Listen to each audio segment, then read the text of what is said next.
Shalom, amados, graça e paz. Estamos aqui para a nossa oitava Haftará.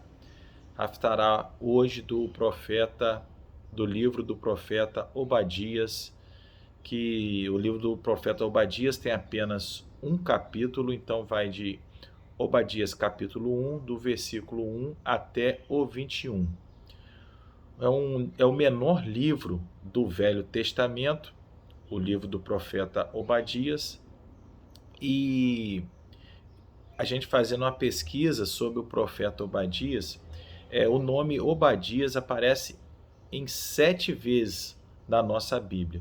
Só que nós não temos assim uma definição do período histórico que o profeta Obadias ele escreveu esse livro.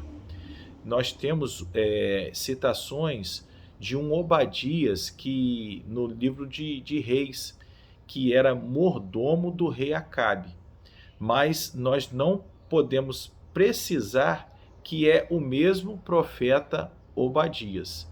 E na Bíblia também, quando nós lemos o livro, no começo do livro de Obadias fala visão de Obadias.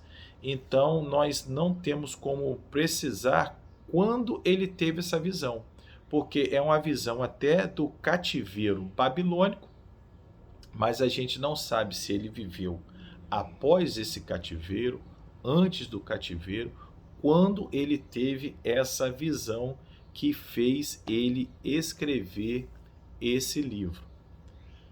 Certo, irmãos?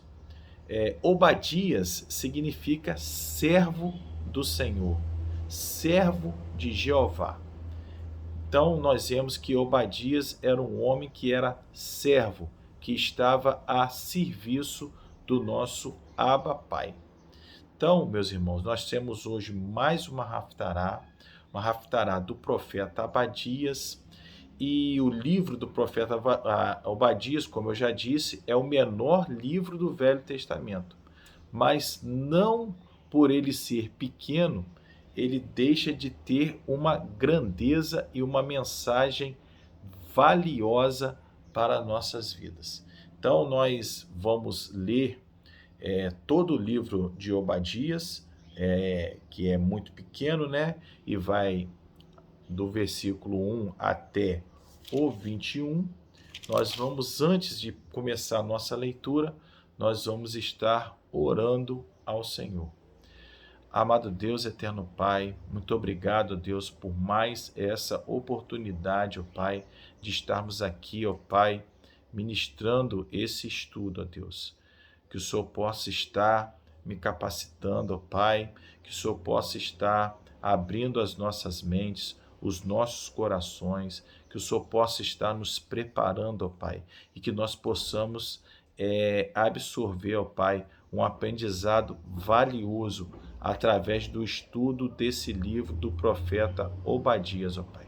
Muito obrigado por essa oportunidade, ó Pai, que o Senhor possa estar, ó Pai, conosco, ó Pai, em mais esse estudo. Em nome de Yeshua Mashiach. Amém. Então, vamos ler Obadias.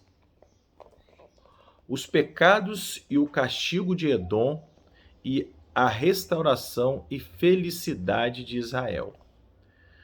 Visão de Obadias. Assim diz o Senhor Jeová a respeito de Edom. Temos ouvido a pregação do Senhor, e foi enviado às nações um embaixador dizendo: levantai-vos e levante-nos contra ela para a guerra.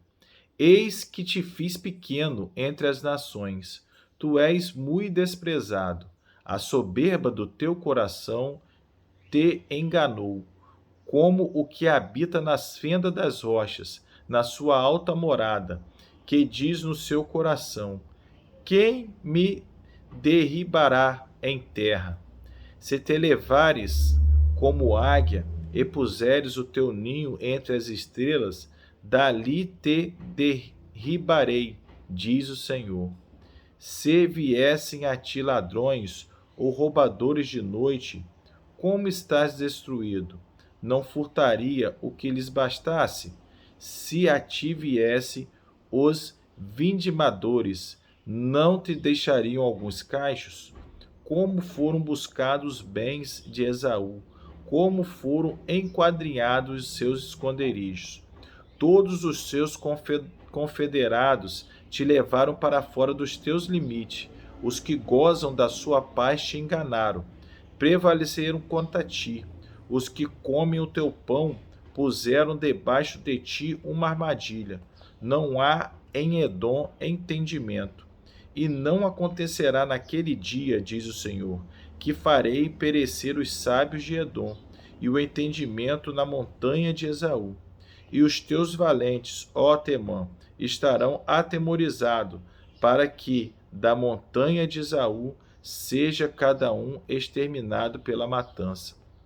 Por causa da violência feita a teu irmão Jacó, cobrir-te-á-se de confusão, e serás exterminado para sempre.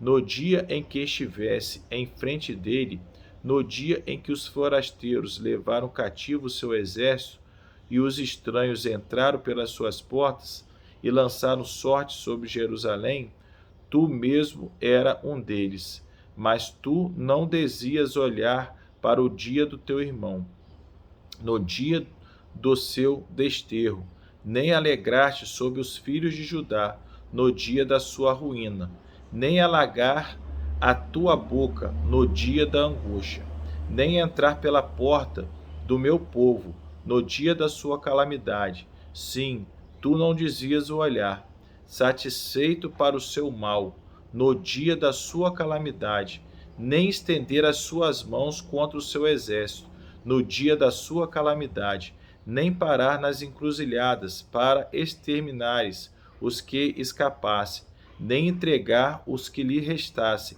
no dia da angústia, porque o dia do Senhor está perto, sobre todas as nações, como tu fizeste, assim se fará contigo. A tua maldade cairá sobre a tua cabeça, porque como vós bebestes no monte da minha santidade, assim beberão de contínuo todas as nações, beberão e engolirão, e serão como se nunca tivessem sido. Mas no monte de Sião haverá livramento, e ele será santo, e os da casa de Jacó possuirão as suas herdades, e a casa de Jacó será fogo, e a casa de José chama, e a casa de Esaú palha, e se acenderão contra eles, e os consumirão, e ninguém mais restará da casa de Esaú, porque o Senhor disse: e os do sul possuirão a montanha de Esaú, e os da planície dos filisteus possuirão os campos de Efraim, e os campos de Samaria, e Benjamim a Gileade, e os cativos desse exército dos filhos de Israel, que estão entre os cananitas, possuirão a Zarefate, e os cativos de Jerusalém, que estão em Safarade, possuirão as cidades do sul. E levantar-se-ão salvadores no monte Sião, para julgarem a montanha de Esaú, e o reino será do Senhor. Aleluia, glória a Deus. Irmãos, assim como a Paraxá que nós estudamos, ela narra o encontro entre Jacó e Esaú, essa Paraxá, Fraixá enviou. Então nós vemos uma ligação do texto do profeta Obadias com a nossa Paraxá estudada, porque ele fala da relação entre Edom, que é Esaú, e Jacó, que é Israel.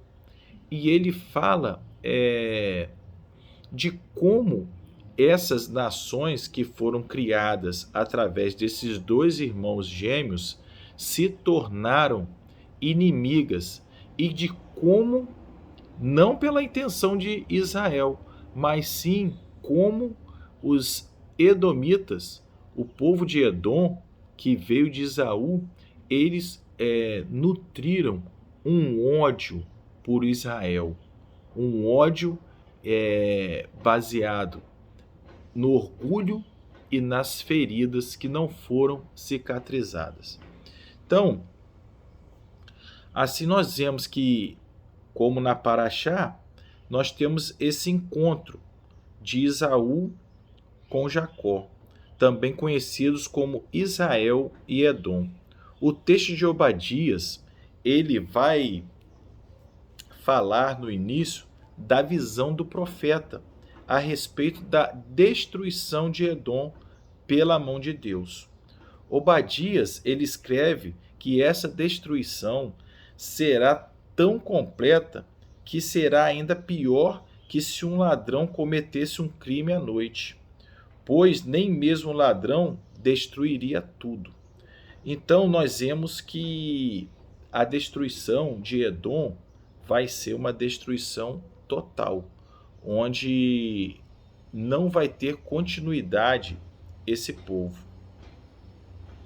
No final, todos os aliados da nação de Edom, todos aqueles que eles fizeram aliança, os abandonarão. E não só isso, como irão se voltar contra Edom, ajudando a expulsar e a exterminar o seu povo. Vemos que nos versículos de 10 a 14, irmãos, o profeta Obadias relata que quando Israel foi atacado, Edom se recusou a ajudá-lo, agindo como inimigo. Então nós vemos que historicamente Edom sempre odiou Israel. Quando o povo de Israel estava no deserto, através de Moisés, eles pediram a Edom ajuda para poder passar pelas terras sem fazer guerra, e Edom recusou que o povo de Israel passasse por ali. O povo de Edom sempre foi um povo que odiava o povo de Israel. Então, esse fato complicou demais para a nação de Edom, porque eles perseguiam e maltratavam um povo que era o povo escolhido de Deus. E um outro fato agravante era que Edom e Israel saíram do ventre da mesma mãe. Então, eles eram nações co-irmãs, nações irmãs. Os edomitas e os israelitas, eles tinham um grau de parentesco, né? Tinham uma descendência. Então, esse fato também agravou a situação de Edom perante aos olhos do Senhor, porque Edom não teve nenhum tipo de consideração com o povo de Israel, consumido sempre pelo ódio e pelo orgulho. Então nós vemos que Edom era um povo que era... Edom e Israel era um povo que era da mesma linhagem sanguínea. Edom e Israel compartilharam do mesmo ventre. Porém, a diferença é que enquanto Jacó, em um determinado momento da vida dele, como nós aprendemos na Paraxá, ele se humilhou, ele lutou com Deus e se transformou em Israel. Esaú, ele se encheu de soberba, de orgulho, e também nós vemos que na história de Esaú, ele tem uma vida promíscua, ele tem uma vida que ele não se preocupa e não dá assim valor às coisas que ele recebeu de Deus, como foi o exemplo da primogenitura. Esaú, uma pessoa que não dava valor às bênçãos que ele recebia. Ele só choramingou depois com o pai, com Isaac, né? Mas antes disso, ele não deu valor à primogenitura que ele tinha, tanto que ele trocou num prato de lentilha. Então nós vemos que Esaú, e depois ele se relacionou com várias mulheres que não eram para se relacionar, muitas das vezes assim, enfrentando o pai e a mãe, não sendo obediente. Então nós vemos que nós temos aqui dois irmãos, um que reconhece os seus erros, que se humilha e que muda a sua vida e que segue obediente a Deus, e um outro irmão que é carregado de orgulho e que não segue uma vida com Deus. Então, daí saem duas nações. A nação de Israel, através da humilhação de Jacó, e Edom, que é através do orgulho e da soberba de Esaú.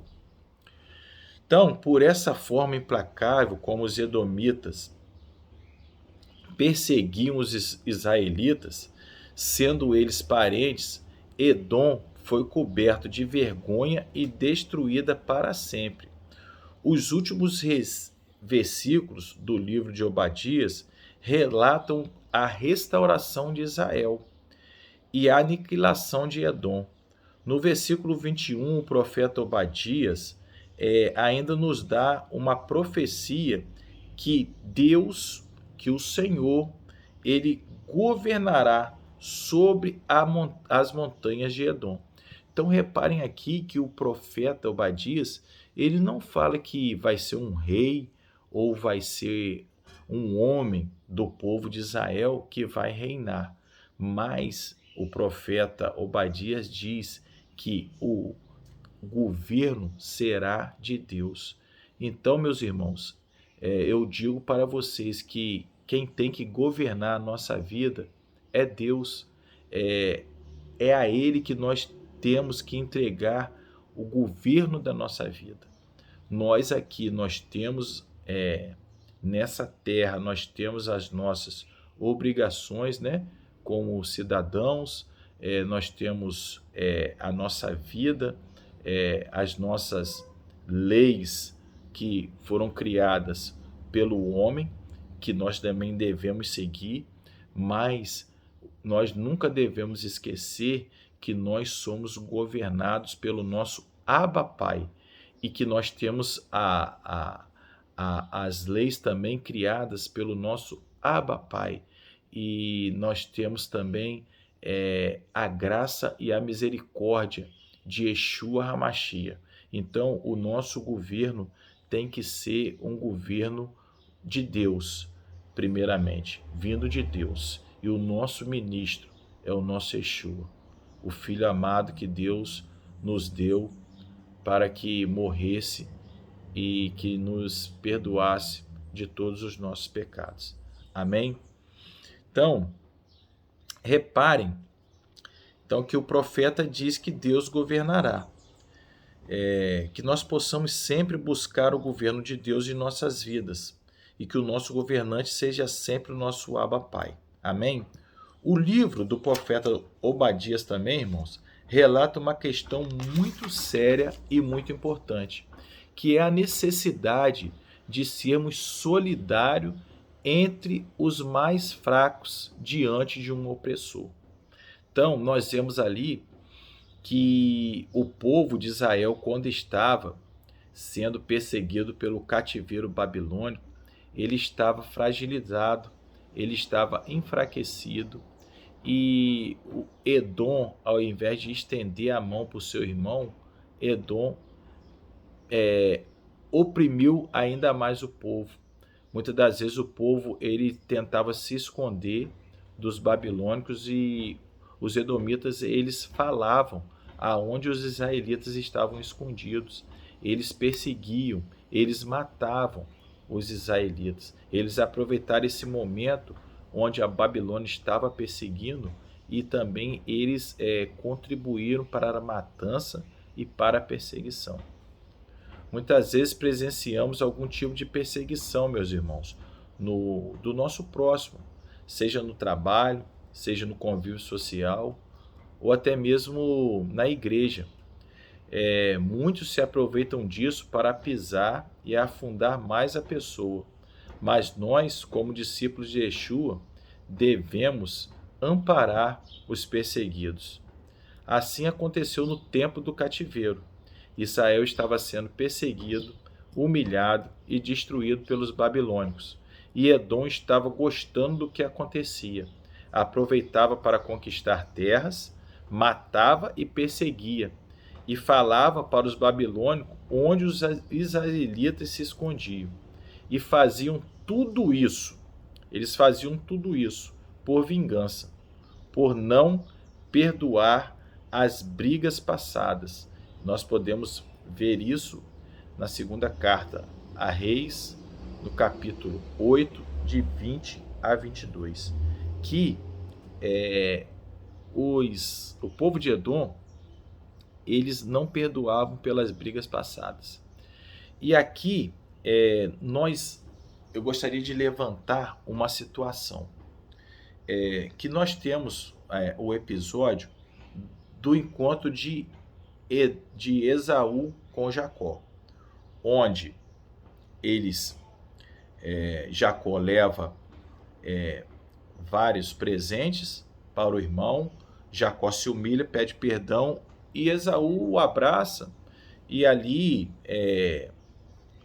perdoa o irmão. Então a questão que nós temos que ver são dois pontos. Será que Esaú realmente passou por cima da situação ou ele perdoou o irmão de coração? E outro ponto é que cada um foi para um lado. Um foi para Seir, outro foi para Sucote. Então, eles não tiveram contato para que talvez a ferida ali foi fechada, mas não tiveram tempo de cicatrizar aquela ferida. Ou muitas vezes o que acontece? Esse tempo que Jacó ficou afastado, né? Onde ele ficou na casa do tio, onde ele casou e teve os filhos dele. Esse tempo onde Esaú estava consumido por esse ódio, talvez Esaú ficou o tempo todo falando para o seu povo, para os seus servos, para os seus descendentes, todo o ódio que ele tinha por Jacó. Então, meus irmãos, uma chave que eu queria deixar para vocês é que muitas das vezes nós reclamamos de alguém, principalmente isso acontece no ambiente familiar. Às vezes nós temos um atrito com o pai ou com a mãe, e nós que somos casados, às vezes a gente reclama, né, com a esposa, às vezes a gente tem um atrito com o nosso irmão, o irmão de sangue. E às vezes a gente tem a facilidade de perdoar e já voltar às boas com o pai, com a mãe, com o irmão. Mas às vezes um desabafo nosso com a esposa, ela às vezes vai nutrir alguma mágoa, vai comprar aquelas dores, né? Vai comprar a sua dor, do problema que você teve, e às vezes você já perdoou, já está tudo bem, mas só que ela vai ficar magoada ou chateada, e vai, dependendo da situação, vai ficar mais difícil dela perdoar, ou ela vai pegar uma birra, entendeu? Ou vice-versa, isso aí pode acontecer também da esposa reclamar da mãe ou do pai, e você tomar as dores dela, e depois você fica um atrito entre, às vezes, genro e sogra, genro e sogro, e às vezes a pessoa volta às boas, então evitem de ficarem lamentando ou nutrindo uma situação de ódio, ou de briga, ou de mágoa para aqueles que estão do seu lado. Porque às vezes você vai ter uma facilidade para perdoar, mas só que aí você já disseminou aquela mágoa, aquela briga para uma pessoa que às vezes não vai ter essa facilidade do perdão. Então, às vezes, nós vamos servir de uma pedra de tropeço. Isso até acontece também no ambiente da igreja ou ambiente de trabalho, né? Às vezes alguém te machuca, você vai reclama com outra pessoa, com um amigo seu, ou com um irmão seu da igreja, e esse irmão ele vai ter uma dificuldade de perdoar, ele vai comprar aquela briga, ou vai assumir aquela dor que você passou, aquela mágoa, e ele vai ter dificuldade. Então, que nós possamos ser sábios nessas situações. Teve um atrito com seu pai, com sua mãe, ou você, ao contrário, né? Às vezes a pessoa, teve um atrito entre marido e mulher, aí você vai falar com a sua mãe, ou a esposa vai reclamar com a mãe do marido. Então, a tendência, às vezes, a esposa vai perdoar o marido, mas a mãe já vai ficar chateada porque a filha estava triste, o marido magoou a filha. Então, que essas situações, que nós possamos ter sabedoria para resolver sem envolver terceiros. Porque talvez foi isso que aconteceu com a situação de Esaú. Talvez ele ficou esse tempo todo nutrindo e espalhando esse ódio que ele tinha pelo irmão. Teve o encontro, ele perdoou o irmão, mas só que o ódio já estava disseminado no seu povo. E isso aí, mesmo com o encontro que eles tiveram, o ódio prosseguiu. E isso aí foi de geração em geração, nutrindo esse ódio, nutrindo esse rancor, nutrindo essa ferida, porque a ferida foi espalhada pelos descendentes de Esaú. Amém, meus irmãos? Então, nós vemos que cada um ali foi para um lado. Um seguiu para Seir, outro para Sucote. Então, muitas vezes, irmãos, passamos por cima de determinadas situações, mas a ferida fica aberta. Então, nós temos que ter cuidado em, quando perdoarmos alguém, que seja um perdão genuíno, que não seja uma coisa assim que passou por cima, porque nós temos que sempre fechar a ferida. Nós precisamos de um perdão genuíno, precisamos fechar a ferida, pois uma ferida aberta é porta de entrada para o orgulho, e o orgulho é uma das maiores armadilhas e ciladas de Satanás. Os edomitas se tornaram um povo extremamente orgulhoso, arrogante. Eles se consideravam invencíveis e dotados de extrema sabedoria e detentores dos mais valentes guerreiros. O profeta Obadias, ele mostra que a sabedoria se torna insensatez e a valentia se torna covardia, quando aliadas ao opressor contra uma nação co-irmã, desprotegida e atacada, como foi o caso de Israel. O profeta reconhece que Israel também estava no cativeiro, pagando pelos seus erros, que levaram essa nação a ser perseguida. E Israel, por muitas e muitas vezes, antes do cativeiro, foi avisada pelos profetas. Jeremias, por várias vezes, avisou. Então, Israel também estava pagando pelos seus erros. E por isso, essa nação, Israel, foi para o cativeiro e estava sofrendo uma das situações mais trágicas da sua história. Queridos, muitas das vezes nós pagamos também pelas nossas escolhas erradas em nossas vidas.